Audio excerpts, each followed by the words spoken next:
फिर क्या हुआ? जो होना था।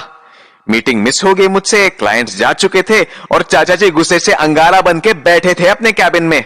मुझे आइडिया तो था कि वो नाराज होंगे, पर इतना वो ऐसी हरकत करेंगे किसे पता था। बाकी आप समझदार हैं, खुद अंदाजा लगा लीजिए। मैं समझ सकता हूं, उनको ऐसा नहीं करना चाहिए था, पर बाबा गलती तो आपकी भी है ना। आपको कल रात जल्दी घर लौट के सो जाना चाहिए था। आज जरूरी मीटिंग थी। एक तो आप वहां देर से पहुंचे और ऊपर से इन्हीं कपड़ों में बिना नहाए धोए ऑफिस चले गए, शायद इसीलिए। प्लीज यार बिरजू काका, अब आप शुरू मत हो जाइए। किसी से कहकर शेल्फ से मेरी बड़ी वाली ट्रॉली निकलवा दीजिए, मुझे पैकिंग करनी है। पर आप जा कहां रहे हैं? वो फिलहाल पता नहीं, पर कहीं दूर, इस घर से, दिल्ली शहर से और मेरे डियर चाचा जी से, बहुत दूर, जहां लोगों को मेरी कदर हो, ऐसी बेइज्जती नहीं।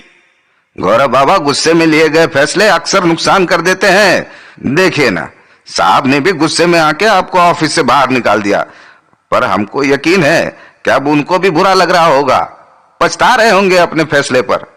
आप तो जानते ही हैं अपने चाचा जी को, कितना चिंता करते हैं वो आपकी। हाँ, तो गुस्सा चिंता, सद्दा गुस्सा गुस्सा। नहीं काका, आप प्लीज मुझे रोकिए मत।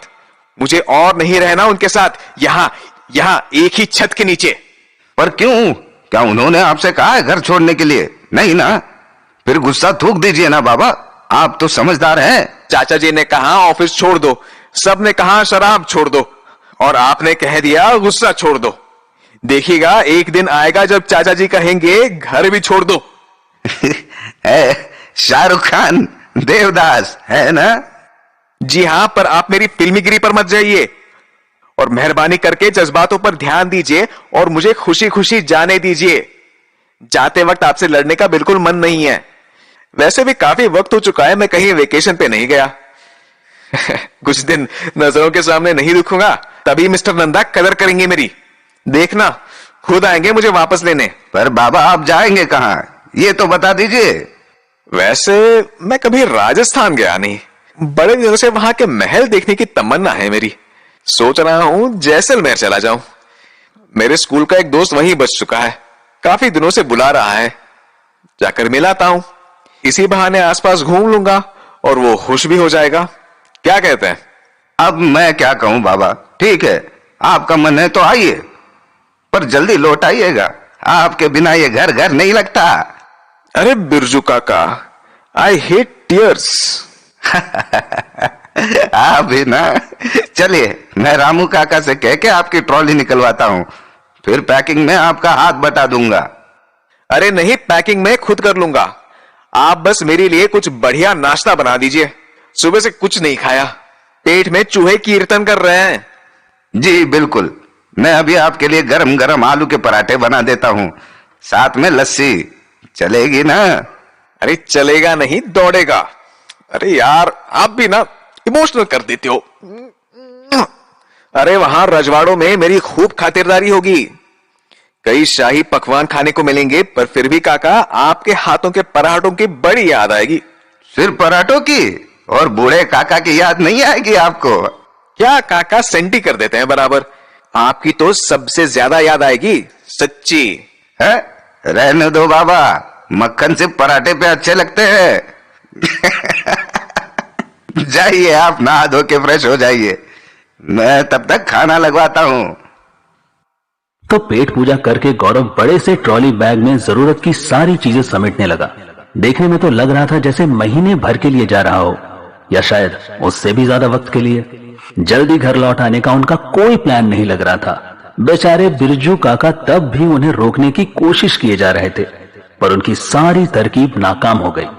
तो अपना सामान बांधकर काका का आशीर्वाद लिए वो निकल पड़े नई दिल्ली रेलवे स्टेशन की ओर। और किस्मत तो देखिए उनकी, प्लेटफॉर्म पहुंचने पर जयपुर एक्सप्रेस तैयार खड़ी थी। ये गाड़ी जैसलमेर होकर गुजरती थी।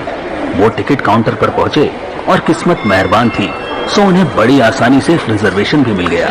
फिर मस्त मौजी अपने हीरो प्लेटफॉर्म पर टहलते हुए ट्रेन तक पहुंचे, पानी की एक बोतल और अखबार खरीदा और सीधे जा बैठे अपनी सीट पर। और कमाल ये कि स्टेशन की इस भाग दौड़ में भी उनको एक अलग तरह की शांति महसूस हो रही थी। पर दरअसल उनको नहीं पता था कि ये शांति तूफान के आने के पहले की थी। ट्रेन बस चलने ही वाली थी कि इतने में हवा के झोंके की तरह एंट्री हुई इस कहानी की हीरोइन की।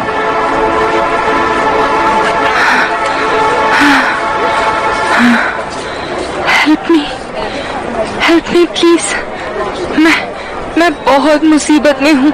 जी आप घबराइए नहीं। क्या आपकी परेशानी क्या है, मुझे बताइए। मैं सब बताऊंगी, I'll tell you everything, but अभी मुझे जल्दी से कहीं छुपा लीजिए प्लीज।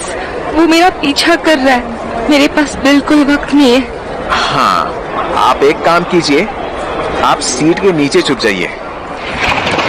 हाँ, ये लीजिए, मैंने अपनी ट्रॉली हटा दी। आप यहाँ छुप जाइए, फिर मैं वापस इसे रख दूंगा।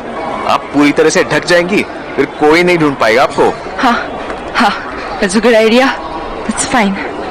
Help me please, इसके नीचे घुसने में।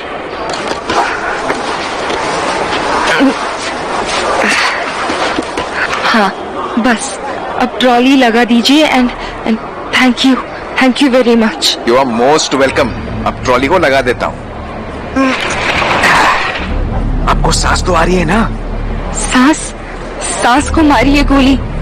अभी वो आ गए तो लो, आ भी गए लगता है। कहाँ है वो लड़की? कहाँ छिपी है वो? अरे आप कौन और किस लड़की की बात कर रहे हैं? दिखता नहीं, मैं यहाँ अकेला हूँ। झूठ मत बोलो, मैंने अपनी आंखों से देखा है। वो भागती भागती यहाँ तक आई थी और फिर अचानक गायब हो गई। चुपचाप बता दो कहाँ छिपाया है उसे, इसी में तुम्हारी भलाई है, वरना। जी तो दोस्तों, कैसी लगी आपको यादगार सफर की एपिसोड नंबर 1? अपनी फीडबैक से हमें जरूर आगाह कीजिएगा और साथ ही साथ आज की ये आपको हमारी पॉडकास्ट पसंद आ गई हो तो इसको लाइक कर दीजिएगा, अपने दोस्तों में शेयर कर दीजिएगा और साथ ही साथ जिन दोस्तों ने अभी तक मेरे चैनल अलीफ्लिक्स को सब्सक्राइब नहीं किया है वो मेरे चैनल को सब्सक्राइब भी कर लीजिए। और इंशाअल्लाह ताला इसकी अगली एपिसोड जो है सेम डे सेम टाइम पर आप दोस्तों की खिदमत में ट्यूसडे को रात 8 बजे मिलेगी। तो तब तक के लिए इस अपनेपन के साथ कि आप लोग अपना बहुत ज्यादा ख्याल रखेंगे, मुझे अली अहमद को इजाजत दीजिए। अल्लाह हाफिज।